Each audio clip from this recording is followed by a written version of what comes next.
Hello, everybody. Welcome to London International Animation Festival, and also welcome to Hey Teacher, Leave Them Kids Alone, teaching kids with animation.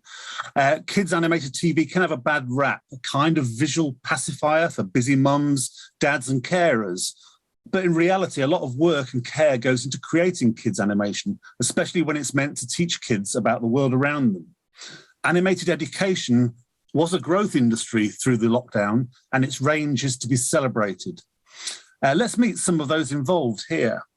So first of all, I'd like to introduce Joe Redfern. Joe is the Global Brand Director at Sutikki, which is spelt in the Japanese style. Joe has many years' experience in developing marketing and content strategies for children's IP, with education and entertainment at their core.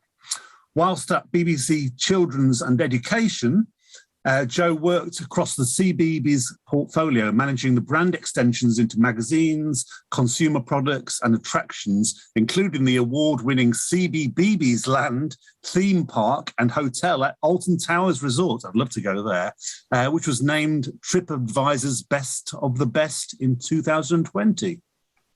We also have Andrew Brenner. Andrew is a freelance scriptwriter for children's animation. He's been writing children's animation since 1995. He's the creator of Nick Jr.'s Humph and ITV's The Caribou Kitchen. And he recently worked with adults on the autism spectrum to write Pablo for Cbeebies, the first animated series with an autistic central character. He was also head writer of Thomas and Friends for over 7 years. And other credits include Brave Bunnies, Nellie and Nora, the amazing Androlini brothers, Maisie and the Cramp Twins. Tom Box is co-founder and MD of Blue Zoo Animation. Tom's been the driving force behind the studio's continuous exploration of new technologies, experimenting with cutting-edge tools to see how they can improve animation workflows and facilitate artist creativity. He's also co-founder of Anim Dojo, an online training website whose mission is to give everyone a helping step up the career ladder in the animation industry, regardless of age, wealth, location, or time availability. We also welcome Rima Sen, who is a writer, producer, and director at Saffron Cherry Productions. Rima is BAFTA nominated and RTS award-winning producer, writer and director with almost 20 years of working in television, commercials, short film, theatre to screen adaptations, single and multi-camera pieces for broadcast and online. She says line producing the world according to Grandpa whilst working with a puppet rabbit really took the edge off the global pandemic. And then lastly, we got Jamie Badminton, who is co-founder and creative director of Karrot. Jamie is a BAFTA and Emmy award-winning animation producer. He co-founded Karrot and is a creative director of their London-based animation studio. Jamie produced Karrot's flagship in-house series, Sarah and Duck, 120 episodes, for Cbeebies and BBC Studios. He's currently series producer for the next 104 episodes of Peppa Pig, which Karrot will be making for E1, premiering in 2023, and co-producing Cbeebies animated series Love Monster, which I'm sure we'll see or hear more of shortly. So welcome everybody, and I'm going to ask each of our illuminous guests to present to us and talk a bit about who they are. Starting with you, Joe, the floor is yours. Thank you very much. And I'm really pleased to be here in such esteemed company. What a lovely way to spend a Sunday afternoon. And it's gotten me out of putting my weekly shop away, which is double bonus. Right, so a little bit about me. As you said, Saint, I've been in and around kids TV for a heck of a long time. I've done stints at Disney. I was at Contender Entertainment Group when Peppa Pig was born, actually, Jamie, all those years ago, and have latterly been at BBC Children's before my current role. I started off in marketing, but then in more recent years moved into the brand management side of things, which suits me down to the ground because in essence, it means that I get to do a little bit of everything. Content strategy, development work, then obviously into the marketing and the launch and discovery of kids IP, and then ultimately into brand extension and licensing, which is the commercial side of my job that I also love. So to give you a bit of an overview of what's brought me to this point, really, I'll share my screen and take you through a few bits. So we're going to start with the show that we have in production at the moment, which is Cosmo and Friends. Now, Cosmo is an existing EdTech codable robot, actually, been around for a few years. He's a cool little chap. He's full of personality, used very often by teaching establishments to teach kids the basics of coding. What we are doing is we are developing an animated series that we will launch on YouTube called Cosmo and Friends. Fast and funny, 5-minute animated adventures based around Cosmo and his little group of robo friends as they navigate growing up, learning. We have developed it to, like I said, be fast and funny, but there is an educational element to it. And I'm sure I will be able to dig into this a little bit further as we progress. There's an element of coding at the heart of each story. So rather than overtly teaching kids about coding, we are riffing off coding elements, coding terms in the storylines that our team of writers are creating. So it can be as simple as the term bug or debugging, crash. These are all terms that kids between 5 and 8 are familiar with. Modding. If you know kids of that age, you know they're all about modding their avatars. So we're riffing off elements of coding in each story. That's as much as we are getting into the educational element in the narratives.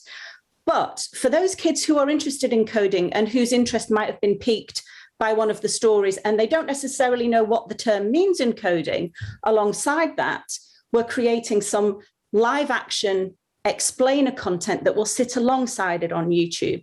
We're working with really experienced producers who've worked a lot with BBC Bitesize to come up with some very influencer style content that will explain what those terms do actually mean in a coding sense, so that the educational element of it doesn't get in the way of the storytelling of the animation, but it's there alongside it should the kids choose to want to go and find out a little bit more.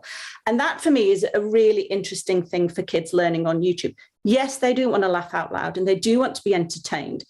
But with this idea of riffing off certain coding elements, if they do actually want to know what a loop does in coding afterwards, there will be a piece of content available after the episode that will explain it in more detail. That for me, I think is really compelling, given that we know kids are going to YouTube as their primary source of entertainment, but it is also their search engine of choice for learning things. As old as we Google stuff, kids YouTube it. So for me, it's really important to be able to answer those questions and satisfy that curiosity there. So Cosmo, early next year, you'll be able to see what we've been doing with Cosmo currently in production with our animation partners in Ireland. However, you intimated this, Saint, in your intro. I have worked at Cbeebies. I really am passionate, fascinated, some would say obsessed, with how animated content for kids can educate as well as entertain. They don't have to be mutually exclusive, as we all know. One of the things that I wanted to highlight here, even though it's not moving pictures, is the Cbeebies Magazines, which is something that when I was at BBC Children's, and it was the first lockdown, I was still there. Whereas a lot of magazines saw their sales fall, sales of the Cbeebies magazine went up. And that's because actually what Cbeebies does, obviously they're great at creating educational content for kids, both like live action and animation, but actually putting that in, that using those pictures to create compelling magazine content for kids, not light touch stuff. By the time you've ripped off the cover mount and you've whizzed through it, 20 minutes later, it's in the bin and on the floor. Actually, we doubled down on the educational and the play value in Cbeebies magazine. And given that all of the parents were then working from home, childcare, as well as trying to maintain their jobs, meant that everybody, including me, was pretty stressed. Actually, the fact that we extended a lot of the pagination of the Cbeebies magazines, but also really ramped up the idea that actually it was something that you could do some colouring, but you could do some counting with number blocks on the page. You could learn your ABCs or do little pen control exercises with mom, put it down, but then come back to it. And that was something that derived from the animated content that Cbeebies does so well in terms of education, transferring it, extending it into products. Again, we come into that brand extension part of my job, but it's so very, very important. If you are creating educational content that's animated, you can extend it and it can still be fun. That's the important thing. And the other thing, again, gaming, I'm sure it will come up plenty of times today, that kids are learning a whole heap through gaming. And interestingly, Galaxy Pugs was something that BBC Education had created.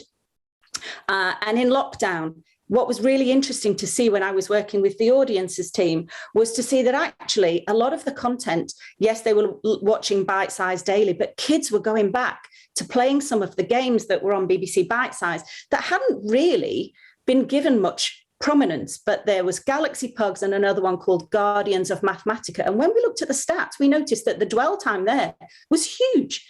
Kids love games, we know that. But actually Galaxy Pugs, which is based around early science concepts, I think it's for Key Stage 1, and Guardians of Mathematica, were really compelling, visually beautiful, really fun games. And so again, it's this notion of not just animated content, but animation, gaming. They can all be done well, really compelling ways to engage kids with content that is entertaining and educational.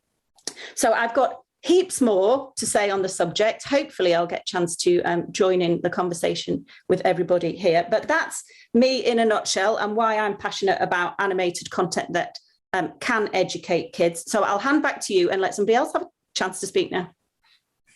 Thank you so much, and thank you for bringing up the subject of games and the whole transmedia sort of environment of which animation is just a part. That was really useful. I'm now going to hand over to freelance scriptwriter for children's animation, Andrew Brenner. Over to you, Andrew. Thank you, Shane. So I've been writing children's animation a long time. It's the main work that I do now. I came into this. I come from a family of educators, so my wife has a nursery school, and my mother also worked in preschool and education, and my father taught university. So I was involved in lots of conversations around education, but I came into this really through entertainment. I had been doing music things. I had been doing a kind of cabaret act called the Japanese American Toy Theatre of London. And this kind of playful comedy kind of work seemed naturally to cross over first into comics, doing TV spin-off comics, and then into animation writing. I've created a couple of shows, preschool shows. One was Caribou Kitchen for ITV many years ago, and more recently Humph, but still quite a few years ago now. I've also worked as a head writer supervising teams of writers. So I've been, the first time I did that was on Cramp Twins, which was much older, much more anarchic kind of comedy for kids. And then recently, the big project that I've done recently, and which we're now looking at aging up, is Pablo, where we have autistic central character, and I put together the team of writers and worked with them to create a world of stories that comes from an autistic perspective, with the aim of doing that. And so a lot of my work more recently has not just been head writing on things like Thomas and Pablo and so on, but also collaborating with writers from different backgrounds and developing different kinds of experiences and helping people use my experience of children's animation to tell stories from experience and perspectives that I'm not familiar with. So bringing new voices into the world of animation writing. I don't know that I have a lot more to say about myself at this stage, but I'd like to show a clip from Pablo just to give a taste of some of the writing that I've been involved in. So.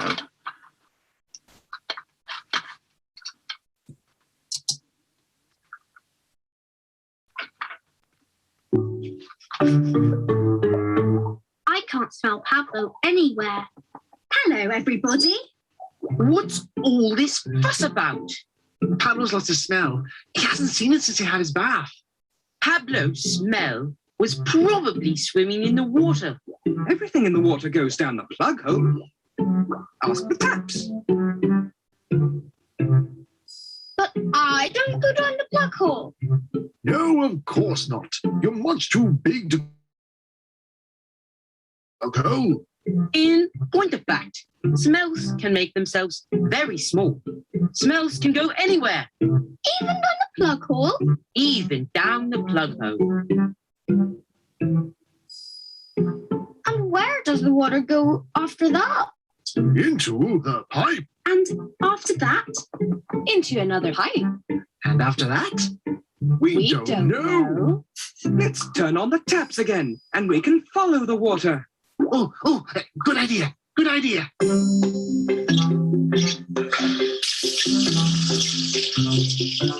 And Pablo can draw us a boat.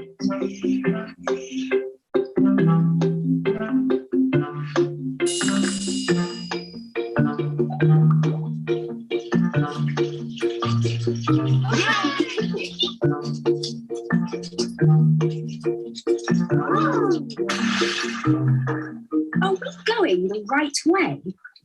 I think so. It sounds the same as the way the water sounds when it runs out of the bath. Hold on tight. Here comes a waterfall.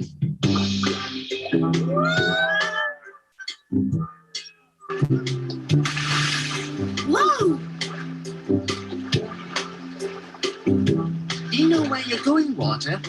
This is the way we always go. Up and down and around all the pipes, and faster and faster and faster and faster, and splash out into the big sea.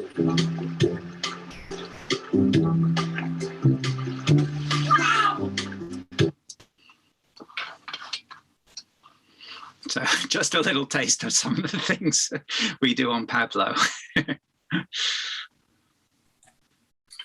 Thank you. That was great, and a great explanation of plumbing in there as well. Thank you. Yeah, exactly. It's all the important things.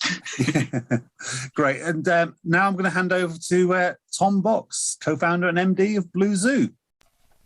Hello, lovely to be invited here today and talk to everyone and hear what everyone else has got to say.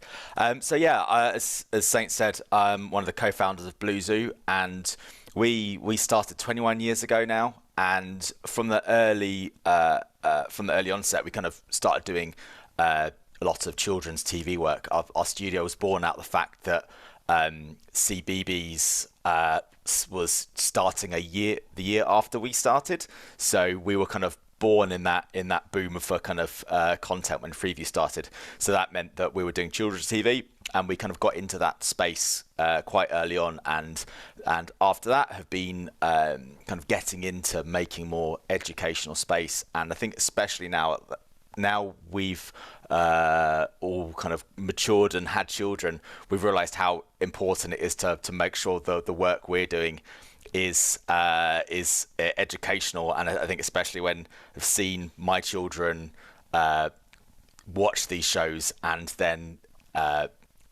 basically learn, kind of like from watching number blocks, learn maths from a show that kind of we've made, it does have a huge kind of almost emotional impacts on and make. It's quite rare to be doing a job you love and then also has such an impact on that as well from an artistic point of view. So we've been making number blocks, and we'll touch on some of that later. And we've also recently become a B Corp, which means that we've kind of embedded into our studio's actual kind of the articles of association that everything we do has to be for the benefit of others, not just shareholders. And if you don't know what B Corp is, it's a kind of like the fair trade mark for for-profit businesses. So in a part of that, we've got a checklist to make sure that the majority of our content is educational and making an impact, and making sure that we're not just saying it, because that's B Corp's about anyone can say they're a nice company or they're whatever, but it means we're independently audited to make sure that when we say it's educational, there is an actual advisor putting a rubber stamp on that, saying yes, this is, and us making sure that that it is having the impact that we say it is. But I'll play you a little clip of number blocks for those that haven't got a clue what I'm talking about. So here we go. It was a grey day in the big city. I was wondering where my next case would come from when... You've got to help me, One. It's gone. Everything's gone. Slow down, Nine. Tell me what happened. I live in apartment 9 on the 9th floor of Numerical Towers. I left home this morning at 9 o'clock to buy a newspaper. When I came back 9 minutes later, the door was open. Everything was gone. A mystery indeed. I'll take the case. Let's look for clues. Did you notice anything strange or unusual when you got back? No, nothing. Oh, there was one thing. The suspicious, shadowy stranger in a coat and hat pushed past me and ran out of that door. But apart from that, nothing. Can you describe this stranger? They were as wide as the door, so 2 blocks wide, with a flat head. Clue 1. Flat head when standing 2 blocks wide. Anything else? I could see over their head when we were both 2 blocks wide, so they must have been smaller than me. Clue 2. Smaller than 9. Look, hat, coat, it's them! After them, quick!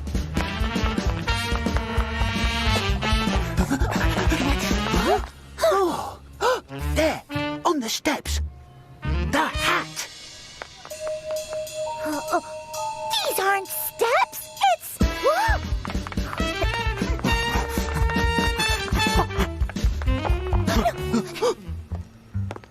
Did either of you see a suspicious step-shaped figure in a coat and hat?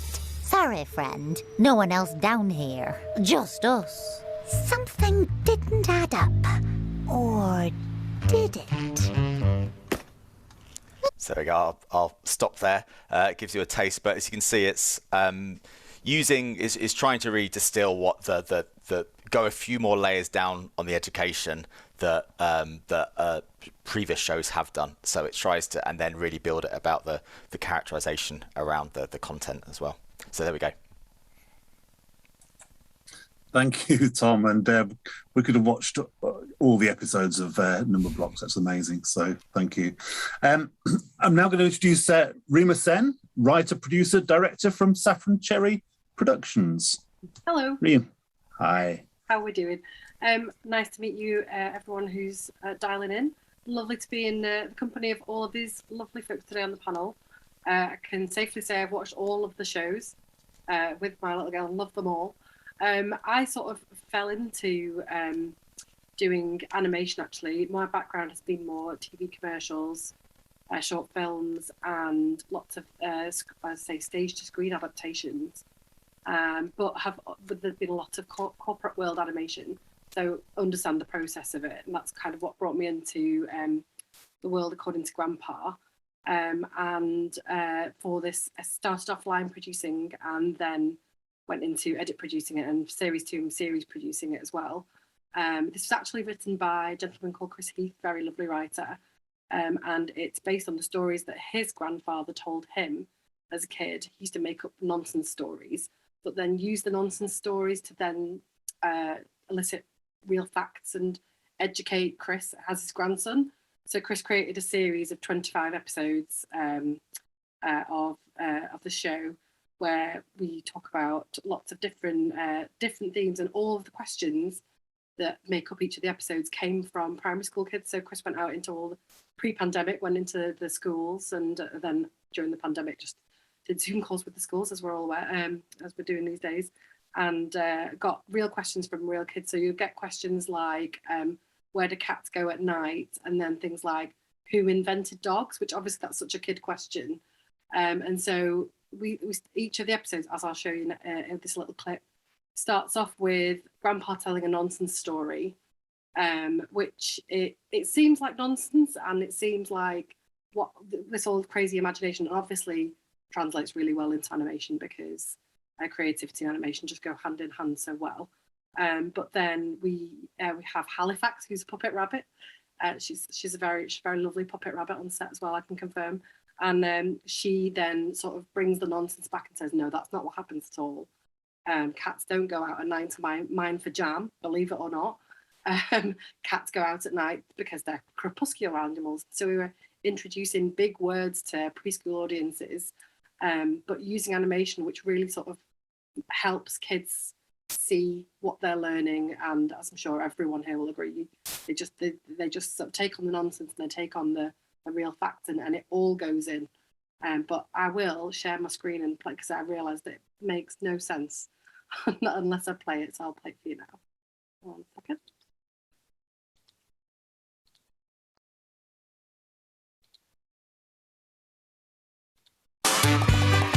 Grandpa? Yes, Connie. What is the word according to Grandpa?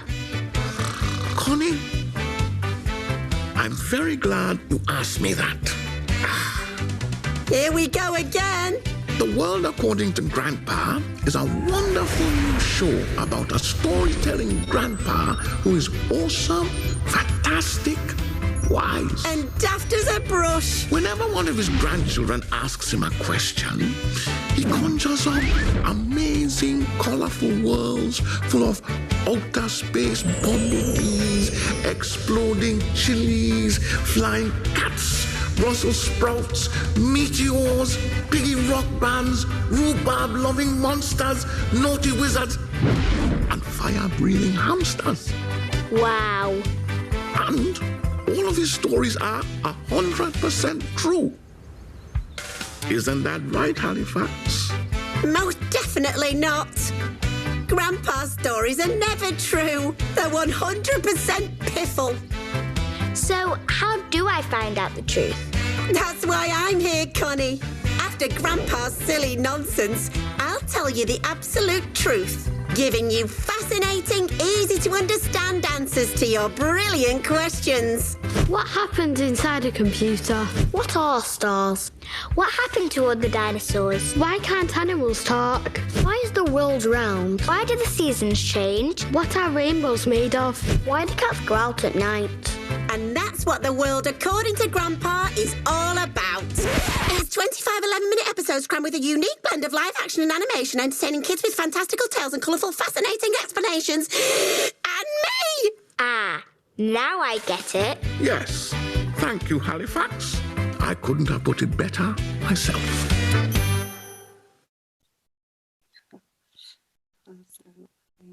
Just sharing my screen. So yeah, that gives you a kind of idea. But yeah, so mixed media really. So, but we when we told the nonsense story, go into Halifax's science zone, and she explains everything that happens with a whole load of facts, and we try and keep it all very simple, and basically tackle really quite some things that could be quite difficult. But as some of the other guys have said, we'd always get in science consultants or history consultants, depending on the topics, to make sure that we're explaining things in a way that works at the level that the kids need to be able to understand it. And it kind of hit at a really good time for us, because that sort of storytelling aspect and was really important during the pandemic. There was so much separation of families going on. So to see that storytelling narrative happening on screen just really brought a lovely level of connection that we thought worked really well, and went out on Milkshake. And as I say, we're working on series 2 as we speak. So that's kind of Grandpa really for you. That's lovely. Thank you, Saint. Thanks, Rima. That was great. And yes, I love the idea of a fire-breathing hamster. Last but by no means least, we've now got Jamie Badminton, co-founder and creative director of Karrot, to present what you've been up to. Hello, nice to see you all. Thanks for joining us today. The pandemic's changed people's focus, I think, of how they've absorbed children's television. Number block system especially has been such an ambassador, I think, for proving how valuable entertaining content is for kids, and how characters matched with learning can just cut so deeply. So I'm so glad that lens has been put on children's preschool content. Most of the stuff we've done at Karrot over the last 10 plus years has been sort of really quite pure storytelling. Sarah and Duck was our first show. And what I'm proudest about in Sarah and Duck is that Sarah's a very open-minded character. In the 11th episode called Umbrella in the Rain, which you can find on iPlayer, Sarah meets an umbrella that doesn't like the rain. All the other umbrellas seem to like it, but I don't. And Sarah just treats that with an and quite an open-minded sort of viewpoint. And I think giving that role modelling is so important, because not everybody's households are the most open-minded places. So I think just for pure storytelling, that really excites me about the work that we do, that we can provide other influences and viewpoints from outside of the bubble of your family unit, or schools, or the area of the city or town that you live in. Moving on, we've done Love Monster most recently for Cbeebies, and that's a series that teaches a lot of emotional learning. Love Monster doesn't actually say very much in the episodes, but sort of we see his brain working out a situation he's quite uncomfortable in quite a lot of the time.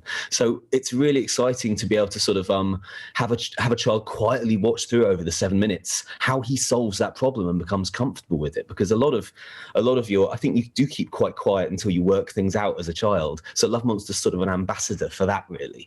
So two very, very linear narrative shows that we've been working on recently for Cbeebies.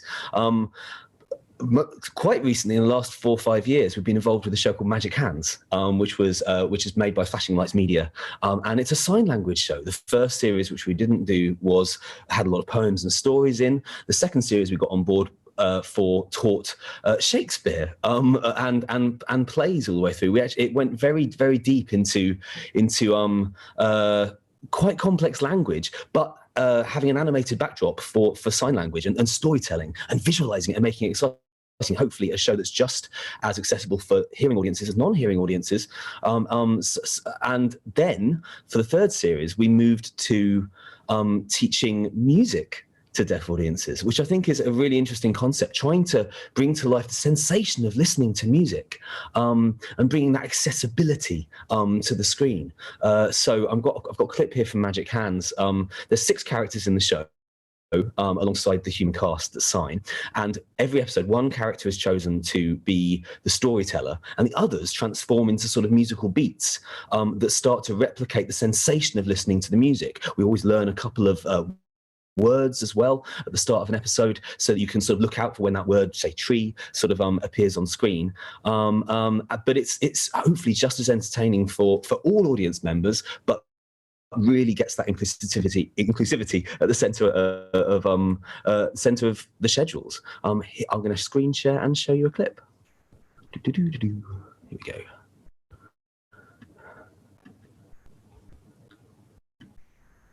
In the music, when there's a brass instrument playing, Pinkbird is going to swoop around like this.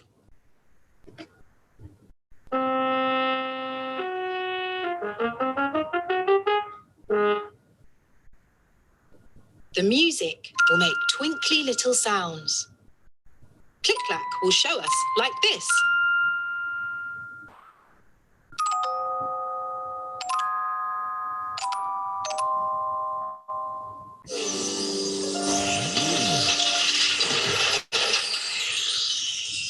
Welcome to our main stage. Before we start, we need to add some things. Trees.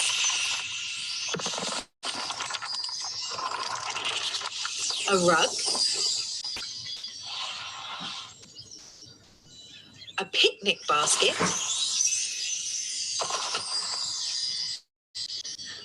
And some friends for Bobbles.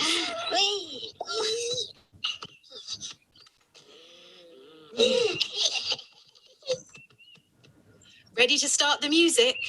1, 2, 3, 4, Dixie! Click-clack.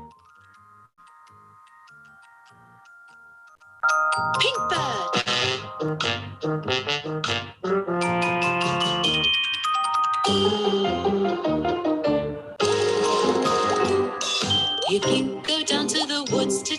you're sure of a big surprise.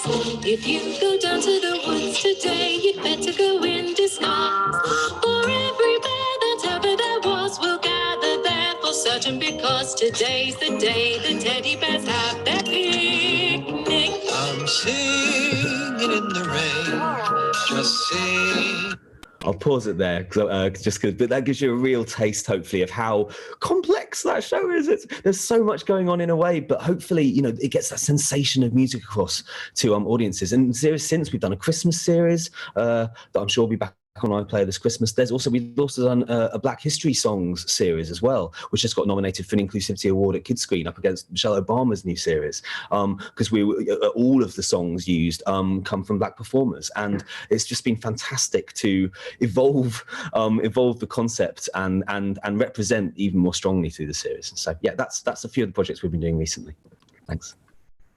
Jamie, thank you very much. That's great. And just a reminder to the audience out there, if you have any questions, do put them in the chat, and we'll get them to our panelists here. So do any questions, do pop them in. But we've got loads of questions, and we've got loads of discussion points, and we've got such expertise in the virtual room. So I'm going to start off with one question. This is really about parents, guardians, and carers, really, because we're at this situation, aren't we, where the parents today are the first generation of digital natives. They were born digital, if you like.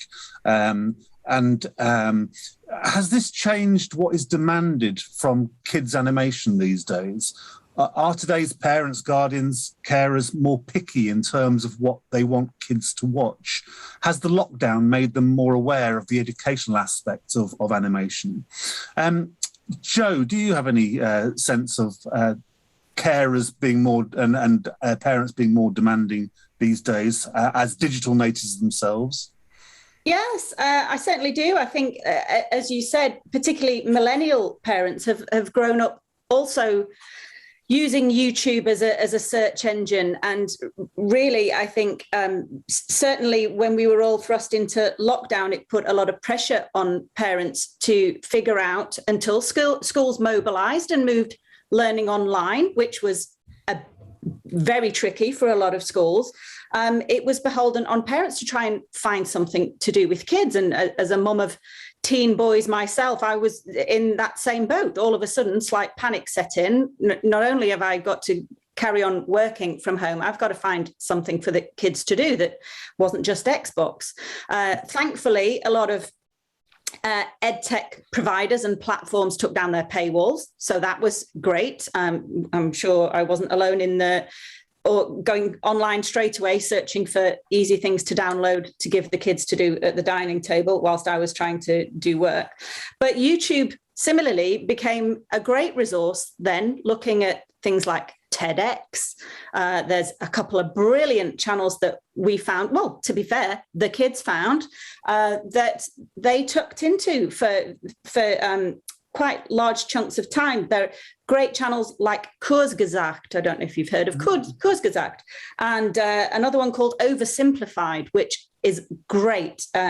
Animations about history, really funny. Again, my tween boys thought they were great, and they learn all about from Romans, World Wars, from watching these animations. And I thought it was really interesting, and it prompted me to look into it much more myself from a work point of view. In terms of how it affected parents, I think once we kind of got into our stride, if we ever truly did, of being home educators, actually many parents, I think, felt a little bit more empowered and more confident in taking charge of their children's education. We tend to devolve education to schools. They're out the door in the morning, that's where learning takes place. And there isn't a huge amount that happens at home. But all of a sudden, things were beginning to happen in the home environment. And I think after the initial panic and shock had died down a little bit, a lot of parents realized that actually there were resources, there were things that they could do to help kids learn at home. And I think that, like I said, empowered them. And actually it meant that parents were slightly more willing to invest a little bit more time in their kids' education, get a little bit more involved with what channels they were subscribed to on YouTube. And with that, demand more quality, because I'm sure everybody would say here is that there's a vast difference in quality on YouTube. And typically the bar for educational content was relatively low. A lot of it was just teachers talking to a camera. Well, that's not engaging to kids at home. So finding these channels that had high quality, funny, well-written animations, I think really was an eye-opener for me, both as a parent and as someone that works in this industry. And I think that has sped up what parents particularly are going to demand of educational content on YouTube for their kids. Thank you. Yeah, and I was going to ask Andrew, but also Rima, sort of an adjunct to this question, and that is really with regard to writing. When you're writing, Andrew and Rima, are you feeling at the back of your head the kind of like parents breathing down your neck, sort of like, and do you take that into account when you're writing for animation? Andrew first. I think that comes in different ways, because I think one of the ways, like, for instance, when I was working on Humph, when I'm working on a show, which was, in fact, the subject of the show effectively is parenting indirectly, as well as the experience of toddlers. So I was very aware that I was modeling a kind of relationship with parents. And, even something really simple like the parents have to bend down to get into frame represents something about getting into the child's perspective. So there's that kind of way that you're thinking of parents, like especially with very young shows, with shows about very young children. I think it's quite important, and I feel like a lot of parents are more isolated than they used to be, not exclusively, but and during lockdown extremely so. So there's that aspect, and then there's another aspect which is thinking about what are children learning in those family relationships, and what is outside of that, or what do you want to reinforce that opens that up, a bit like what Jamie said earlier. I mean, about showing points of view that might help to add questions to that, to how they're looking at things. That feels to me really important. And that's not directly about giving information. That's about doing things that stimulate their own openness. So then I think sometimes the worry is that you're in conflict with some parents, because some parents may not want their children's minds opened up to certain points of view. And so that's a very delicate thing. And in Humph, there was a moment where I really wanted Humph to want to be a princess with Loon. And I got a really positive feedback from a gay father who said I was really worried about where this was going to go in the story. And then I was relieved. But I feel like, there will be parents who won't want their child to see that. And so that's another kind of awareness of parents. Rima, with regard to your background, I'm thinking of writing as well, how aware in the back of your mind are you of parents, carers and guardians in the content you're creating? I think you always have to be. And as you were saying, Joe, when you're watching so much content as a parent yourself, and you look at what your kids pick when they get the chance to pick things for themselves, sometimes they make good choices educationally. They pick the things like that we all know. I don't know if anyone here is aware of Blippi. There's a lot of Blippi goes on in our house. And at first I was like, oh, do I like that? Do I not? I'm not sure. Because it's very American, very loud, but he is educational. So I'd much rather her watch that than sit and watch someone playing Mario Kart for 4 hours, which is the other thing that my 4-year-old would like to watch.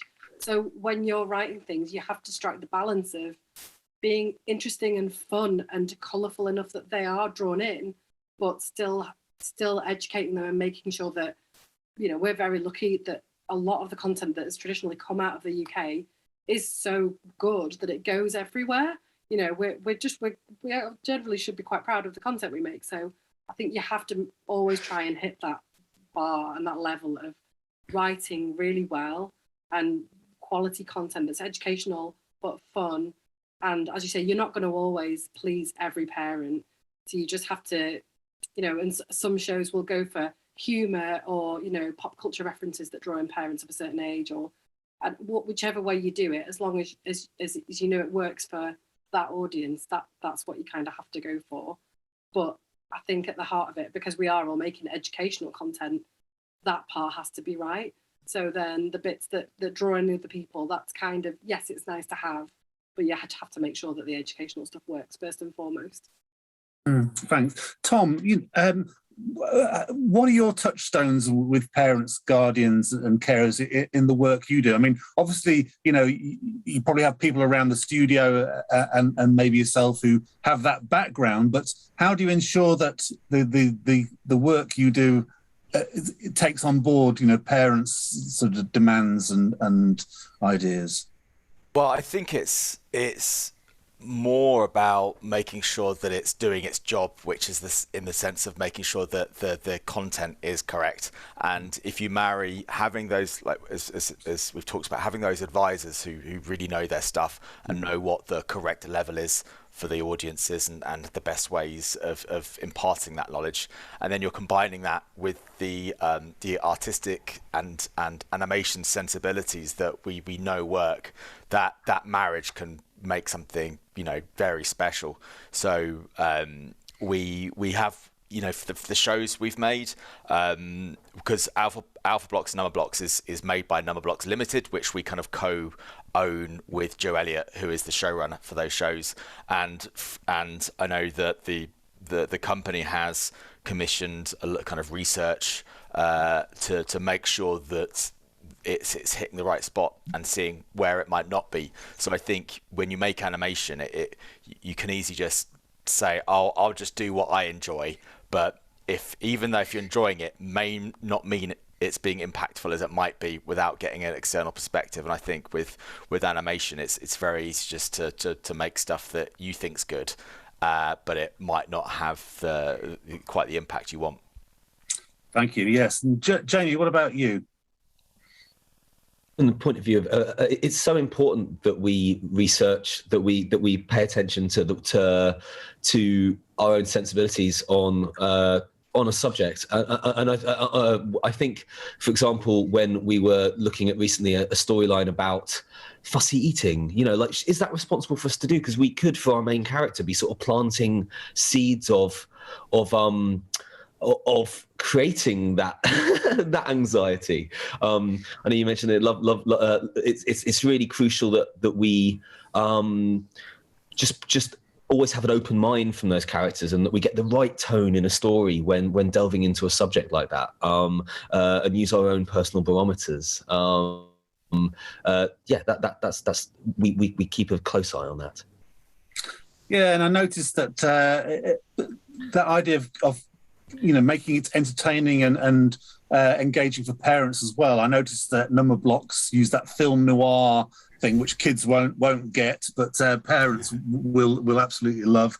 And then you had Magic Hands with Singing in the Rain, again something that kids might not get, but parents would. So including parents in the message seems to be quite an effective technique. I was going to ask you about this whole idea of sugaring the pill of learning, because there could be a feeling that animation with all its bright colours and instant gratification, fast movement, etc., is just a wrapping which sort of sugars the pill of learning. Can you get sort of animation wrong in terms of when you're trying to sort of teach or sort of get kids to learn? Can animation be done wrong? What makes a bad learning experience with animation? Who wants to go for that? Yeah, Tom. Can I jump in? Yeah, because I think one of the things is just making sure it's done in a kind of inauthentic, fun way. I think because when I've speaking to Joe, the showrunner, he's always adamant that it shouldn't be done in a kind of didactic kind of lectury way, because that will just push the viewers elsewhere. And if you kind of the strength, like with the block shows, is that the subject matter is the characters. So they're going on a learning journey with the children rather than having someone standing there lecturing children. So I think that is a successful recipe that's obviously worked great on those shows. I think it's making sure that happens. And I did have another point that's just gone from my head. It's what's that? No, it's gone. Well, that's fine. I'm sure it'll come down, back. I'm sure it'll come back. But that idea of sugaring the pill and getting animation wrong, is anybody else? Oh, sorry, I was just going to say, I remember it now. It's just making sure it's the educational component of a show's not bolted on top. It's baked in the foundation, because I think a lot of times the educational part can be, oh yeah, no, we better make sure this is educational, otherwise the broadcast won't take it. Then just really inauthentically slap a bit of an education on top, which isn't effective, because it needs to be kind of baked in from the outset. Yeah, I think. Sorry, Jamie, I could see you speak. Yeah, I think the same. I was going to say exactly the same. It's the equivalent of hiding vegetables in the pasta sauce, isn't it? You know, certainly with Cosmo, we've been looking at these. I mentioned the coding terms that we're riffing off with storylines. Well, actually, that is baking it into the content. You know, one of the episodes is about loops, coding loops, and one of the robots gets stuck in a loop where each time he crosses the finish line, he gets faster. So we're riffing off the movie Speed. Again, one there for the parents.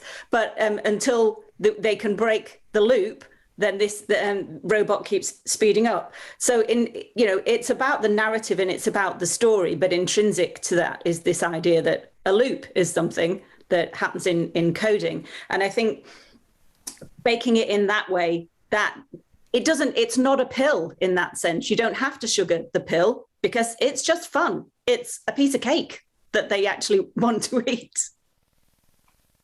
And are some subjects harder than others to cover? Anybody? Just wave at me if you have an answer. Rima? We've had a real, obviously, because we got asked so many different questions.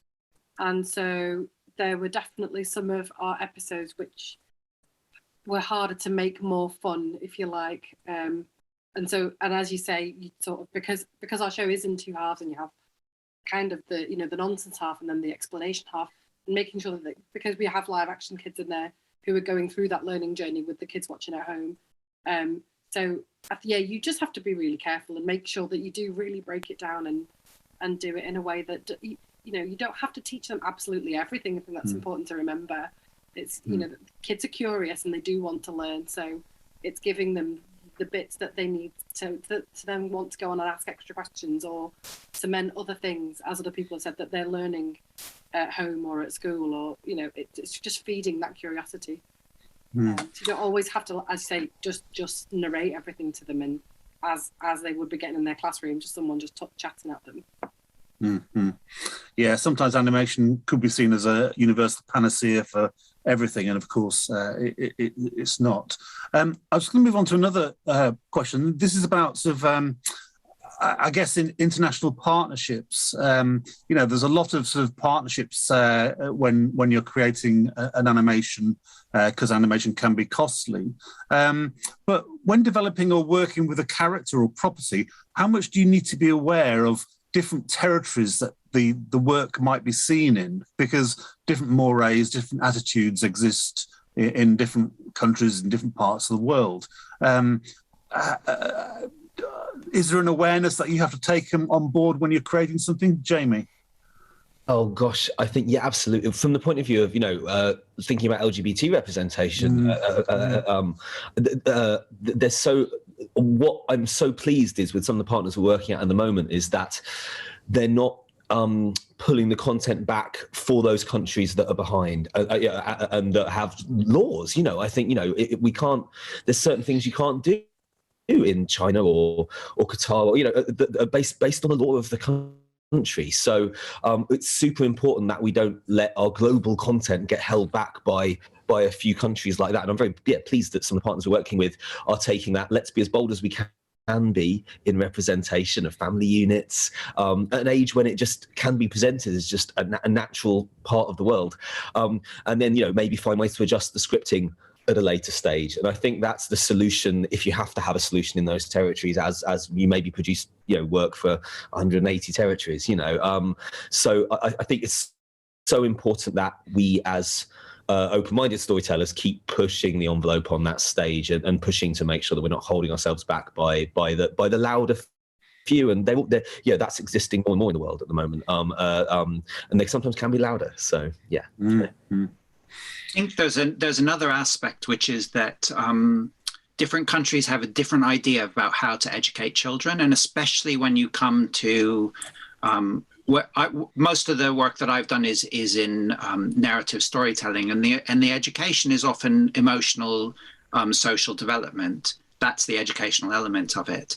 In this country, for a long time, that was never meant to be explicitly stated. It was supposed to be entertainment. In America, they were saying, we want to know the message of the show 3 times, to hear it said like this 3 times before the ending, so the child can repeat it.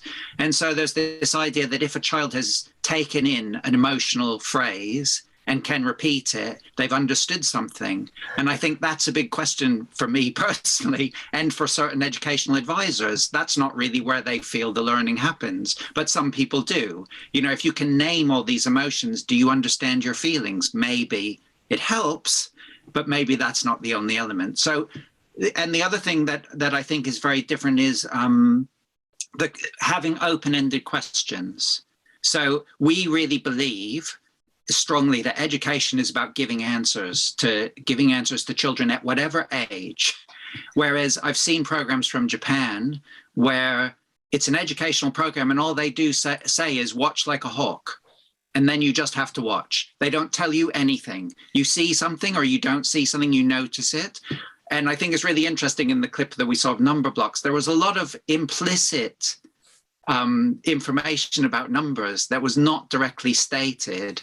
And so it was there to be observed. And I think, but I know from, and this is not my experience, but from a co-writer who was working on a philosophical show that had come out of France.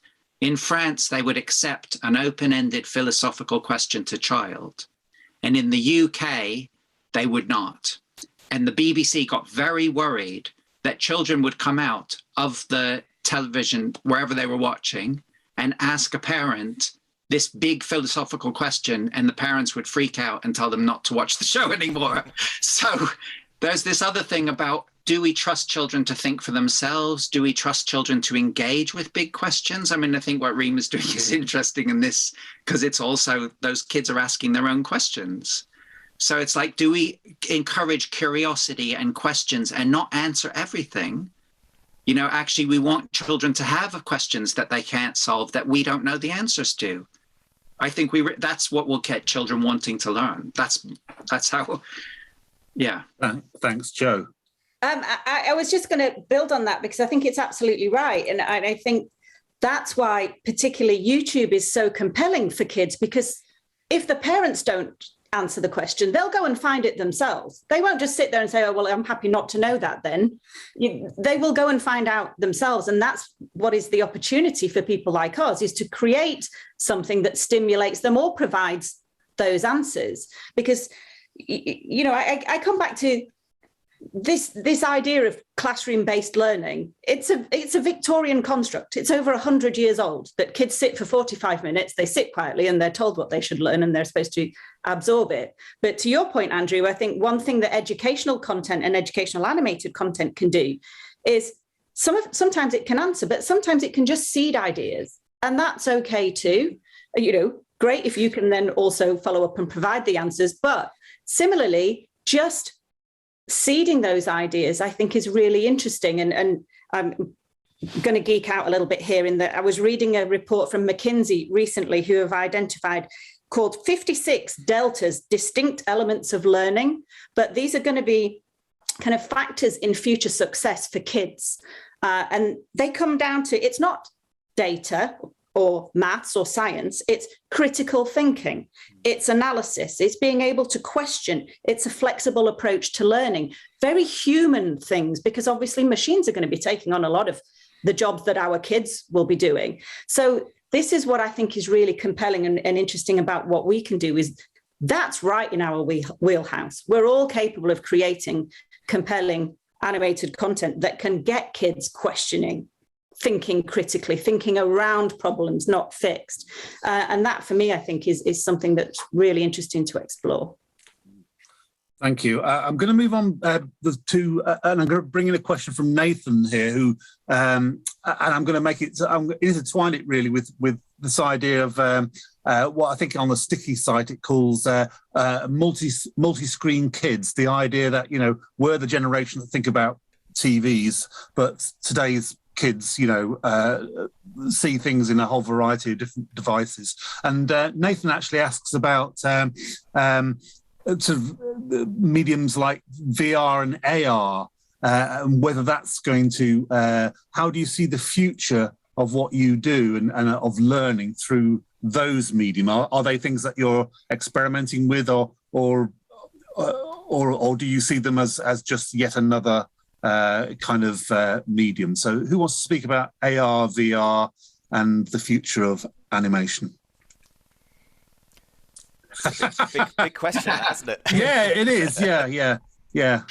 I'm aware I'm probably talking too much, so I'll keep it brief. But I think really much like kids are platform agnostic with content, they're the same with their learning. I watched my kids grow up and play Minecraft and was gobsmacked when they discovered that if lava meets water, it solidifies into cobblestone. That was on Minecraft. And, a few years ago when they discovered that, I thought, this is amazing.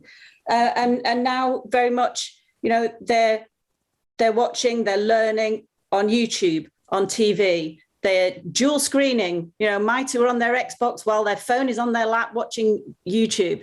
Roblox, again, these sandbox platforms are really compelling for kids, because if they interact with a piece of content or a character potentially on YouTube, and then they can go and play with it on Roblox, they can control it, they can navigate it, they can modify it. Again, for those kids that are more active learners, that scratches their itch, because they're there, they're doing something with it. And similarly, AR, again, to have an overlay on a piece of educational content, to be able to click on something and the sun appears as an overlay, and then you can go into the core and the different layers of planets. For a lot of kids, that's gold dust. That's not just them watching a video of some teacher in a tweed jacket in front of a whiteboard telling them about the solar system. That's them moving it around, noodling around in it. And that's really compelling for kids who are more active learners. So it's not so much the VR or AR, but it's rather interactivity in some shape or form which engages. Is that... and it's been proved to the learning retention from that kind of animation, that type of content is much higher than the retention in a traditional classroom setting, which is shockingly low if you ever look into it. Yeah. I was just going to add, I think it's always just making helping add to that explorative, immersive sense that you can get with that, where it's really trying to build on what you're trying to do rather than trying to do it for the sake of just using a buzzword bit of technology, which then fizzles out very quickly. But I think if you're really kind of engaging like Minecraft and Roblox does, and I think if you can use those platforms to educate rather than just do the less of the educational side of it, and then I think you're on to a winner. So it's just trying to do it in a use the technology in a more of a purposeful way that adds to the education. Well, we're coming to we've got minutes left, so I'm going to just throw it open to all of you actually to mention anything that hasn't been mentioned so far, which you think would elucidate the audience. Is there any burning issues before I get into my last stunning question? I just want to say one thing. I feel like all the content that we create for children is educational. And it may actually not be positive. That doesn't mean it's good education. It just means that we're always passing on messages of some kind to children, and they're then internalizing that and trying to make sense of it. And that is part of their education. So every game that they're playing, everything they're watching, and everything they're engaging with has a whole load of different messages that are coming through it, educating them, but not necessarily. I mean, I just think we need to think about it very broadly to understand what's going on. And do you think there are any issues which are too mature? This is a question from Donovan in the chat. Are there any issues that you think are too mature for young kids that you would shy away from? We haven't tried quantum theory in number blocks yet, but we'll maybe give it a go. But on that, I just want to add actually on that note that I think that animation can ripple into the bigger world and have impact away from just screens. For example, with number blocks, they actually brought the curriculum in the UK forward by a year, because number blocks showed that if you approach it and teach it in the right way, younger minds can learn things that previously people thought they couldn't. So I think that shows how you can actually make a far bigger kind of impact than just on screens alone by showing how animation can really help learning in more ways than people had previously thought.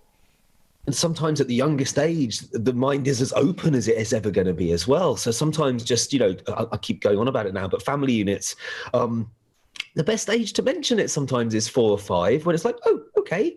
And then it's ingrained forever as just a positive, that's the way the world is. It can get more complicated sometimes talking about things later on. There's always a way in, I think, to seed in an open mind, and I think you can do that through storytelling, through stuff that's explicitly educational. And I think we're going to see more educational in the older age. Duolingo just hired one of the most famous executives in animation, Linda Semensky, to run like a Sesame Street for adults type thing. I think there's no age to stop using animation, I think, as a learning tool as well, because of how effective it is. So I think we'll hopefully see more of that as people grow up and don't lose their passion for animation, because I think we're getting a more sort of, it's now just, it's just another tool now, and I think people are open to it as a medium, which is great. So if I think it's assumed or accepted that TV these days is more diverse than it was, and maybe animation as well. I don't know if you agree with that. There seems to be a representation of a wider range of cultures, for instance. But who's leading that push? Is it commissioners? Is it animators? Or is it audiences?